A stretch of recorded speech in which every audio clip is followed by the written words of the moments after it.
Welcome to the Everyday Saint. I'm Catholic communicator Eve Rosemary, and this week we are traveling to Mormon country. That's right, Salt Lake City, Utah, to visit the second most beautiful cathedral in the United States. We are going to the Cathedral of the Madeleine. I'm so excited to show you, so let's go. This, of course, has 12 apostles. It has angels of Christ on the other side. It has him as high priest with the stole and in the chasuble with the gospel in hand. Chalices on either side with the four gospel images are behind him. And then it's Gregory and Augustus that are up there with him. If you look way up, we have gargoyles. They are not the original ones. The original ones started rotting away, and so those have been replaced. They no longer are functional gargoyles. Here, there's two really interesting things. And so if you look, there's a couple things. One, I'm pretty sure this is from at least the first bishop. But one thing to point out is there's a dragon, and that's important for later in the tour. The other thing is the Sacred Heart image here. The cathedral was originally built and dedicated in 1909, and then it went through a major renovation in the 1920s. And that's kind of what we get when we see the cathedral now when we go out, is the 1920s version. In 1994, there was a renovation to bring it back to its standards, fix the paint so that it's vibrant again and fix some of the things that it had broken. This was replaced by a icon of, I call it the Good Shepherd, but it's also kind of like Jesus of Moab, Jesus of the Arches. They call it a couple different things. And so that image replaced this image. So this is one of our older vestments. We use this at Christmas time and for special things, and it just finished getting repaired, well over 100 years old. So I'm a brand new priest, and so I get to have all the fun stuff and do all the cool things. I was ordained June 28th. So this is kind of our formal kind of living room. We have a lot of art that comes through the rectory itself. One of the former rectors made sure that we had plenty of art around, and so there's art kind of placed sporadically throughout, and it's very nice to be able to have some of that beautiful imagery. So the standard gospel out shroud, right? You see it all the time in different parishes. But the really cool one is this one. This one was custom made in Mexico. This is our Hispanic gospel, made out of silver. And on the back, this is our rose window, yeah. So very, very beautiful work. These are the walls of the pictures of all the bishops. Bishop Solis being our newest one, and our older ones are over where we started. In here this is now called Our Lady of Zion Chapel. It was originally the baptistry. So the upper stained glass is original from the 1909 build. These two pieces of stained glass that are down here are from the 1994 renovation.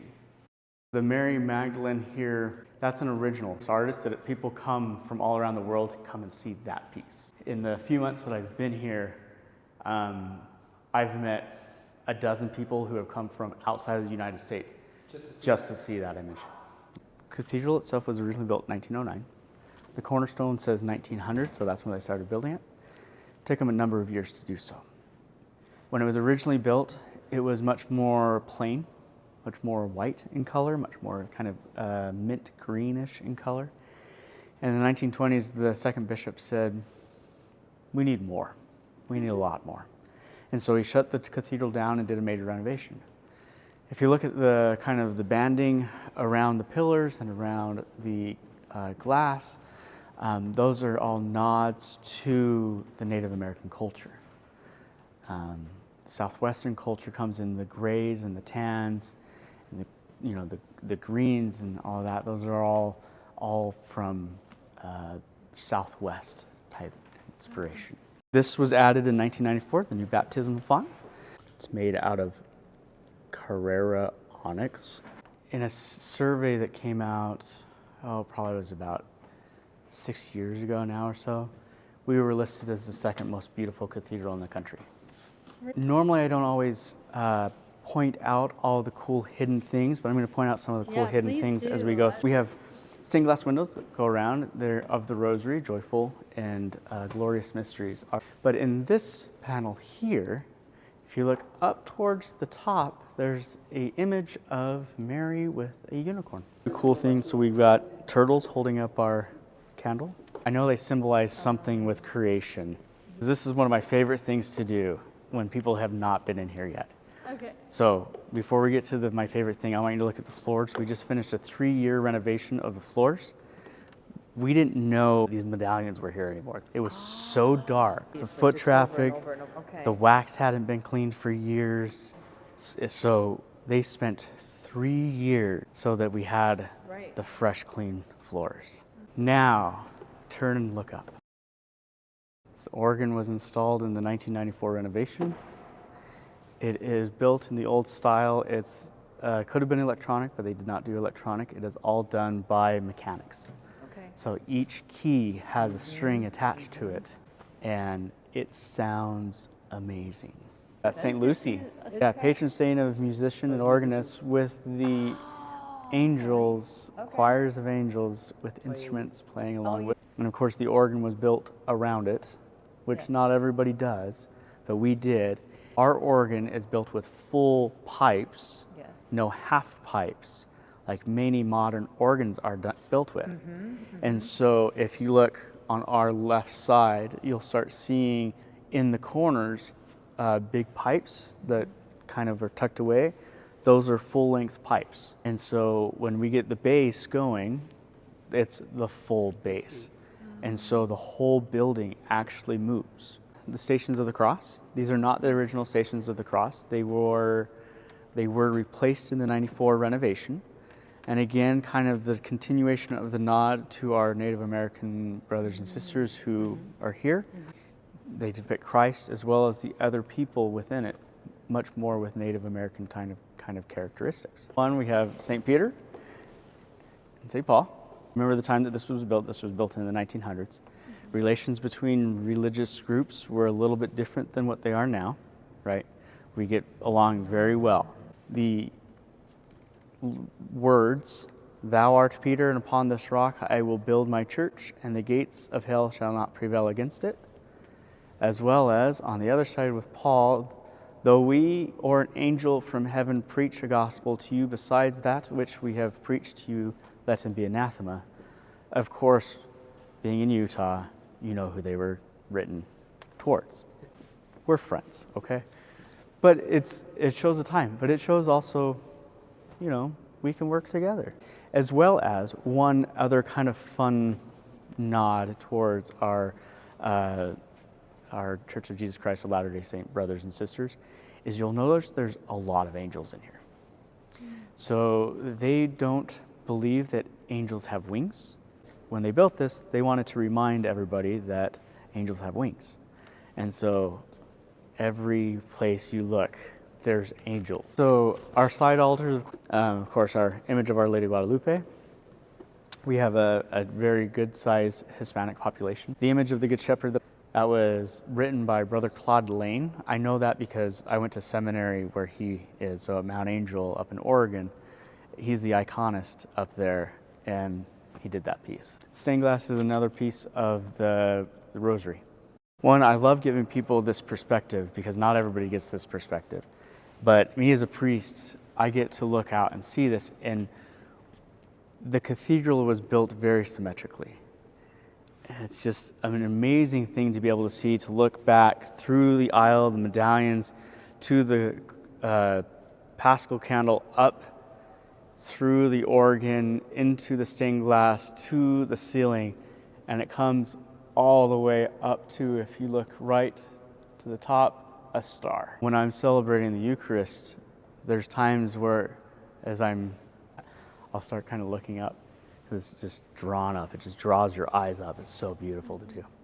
So this originally was all pews, and the high altar would have been back there.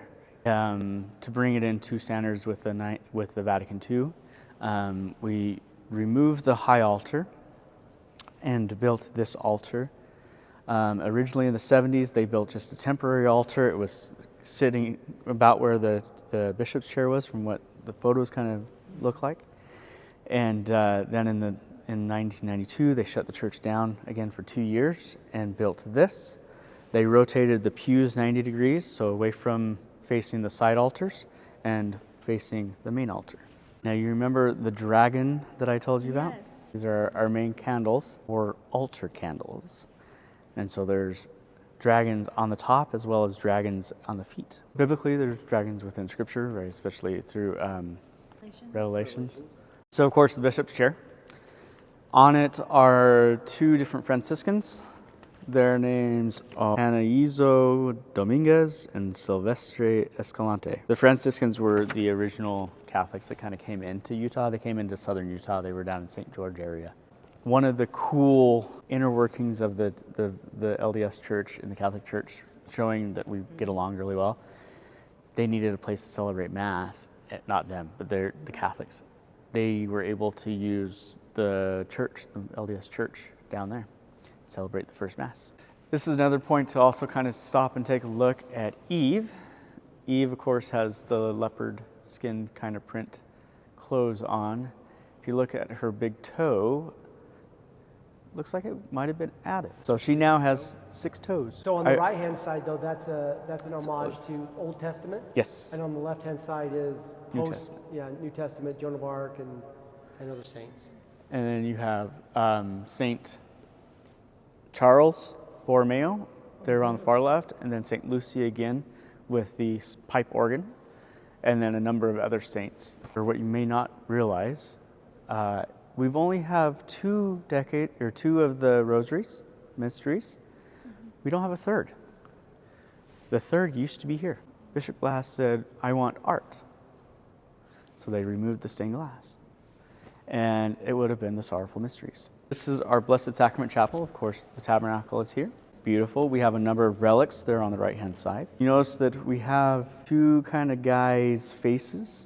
And if you've been paying attention to the faces going around the cathedral and the woodwork, there's no real features that can distinguish them from anybody else. These, however, are the father and son duo who did the woodwork. And so if you look closely, in their hands are the tools that they use. This is the tomb of our first bishop, Bishop Scallon, who originally was laid to rest in the basement, but when they did the renovation, since they were removing the altar, because the altar, of course, the high altar was here, they brought his remains here and built this crypt for him. Notice our broken reliquary. So this originally held a first-class relic of Mary Magdalene, and she was stolen in July. And so there used to be glass around it, there was all this kind of stuff, so kind of what happened, we know who did it. He came in, was doing smash and grabs around downtown, and came in, went, "Ooh, that's gonna be worth money," picked it up, realized that it weighs about 100 pounds, threw it on the ground instead to break the glass, thinking that the relic might be worth something. But when he got outside and realized there's no gold, there's nothing, it was just a simple relic, he tossed it.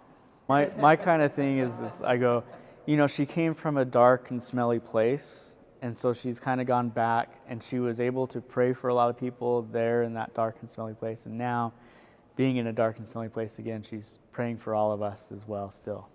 Oh yeah, we pray for him all the time. Bishop Glass really loved French architecture, he really loved French imagery. That's why we have a lot of things that we have here. Some of the things that I didn't note is on the side altars, the arches are the French style of arches, not the Gothic style arches that are the rest of the church.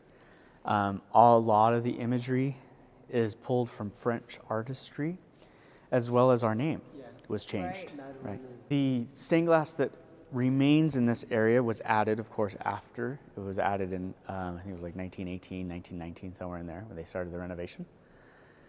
And each panel represents one of the 12 apostles. This is the wall of the bishops. This is where the bishop's chair originally was, went before the remodel happened. And so we have a list of all of our bishops there. And then everybody likes to see what's behind the doors, right? So, of course, this is our sacristy. This is our monstrance, which is just gorgeous, and I love showing it off. Our other monstrances, they just kind of showed up one day. We don't know where they came from. Nobody seems to know. They just kind of was like there, and we're like, okay, cool. So this was the chalice from the rededication in 1994 when they finished the renovation. One of the things that Salt Lake is known for is its Kennecott. It's mine. It's called Kennecott. So we had this chalice made to be able to represent the, Kennecott, the homage, the little head nod to it. And so copper, lined in gold, of course. But then we had 2 silver dollars melted down, one to become the cross, and then the other to become the shield of Salt Lake. This is the chalice that the bishop uses. And then this is our vestry room. Oh, the doors are open. I can show you cool things. This is the door to our antique vestments. 100-year-old vestment. They are very heavy. Phil, you can pick one up if you'd like it. And we just, like I said, we just got them back from being repaired. This is our Mary Magdalene chasuble. And it's one of those things that is very sad to me that most people don't get to see this. Right? We bring it out at Christmas and stuff like that. But it was made back when priests had their back to the people, right? Now the only time you see the back of the priest is when he's walking into the Mass, right? But these are other colors of them. But the gold is the most beautiful. Our relic of the True Cross. So it's on display because of the Jubilee. And so we're not doing a Jubilee door, we're doing a Jubilee cross. And so we tried to make it apparent that that's kind of why it's there by adding the colors of the Jubilee. And then, so the same conditions apply for if you were going through a Jubilee door, you get a plenary indulgence. If you come here, pray in front of the cross, pray for the intentions of the Pope, go to confession, receive the Eucharist. One of the fun things that happened this year, so we decorated the tree, the gentleman who decorated it with the lights did not plan this, but if you look at the right angle, you see Mary. I asked him, did you try to do that? He's like, no, I was just putting lights up. And her head's at the top, the crown is kind of there on the very, very top. And so we have our own, a school that's attached to the cathedral. It's a choir school. And so the kids that are there, it's a pre-K through 8th grade school. But their main focus is singing. So they're very good. And so most Sundays during the school year, we have a collection of different kids singing with us. The music that they sing is typically the stuff that juniors would be singing for their bachelor's program. One of the best views is right where that white camera is. So again, all of the pipes work. There's nothing that is fake. It was originally built to be able to have the choir up here as well, but they quickly realized that it's really hard to see the conductor and to be able to sing and do the organ at the same time with the people. And so they ended up moving to the Blessed Sacrament to sing.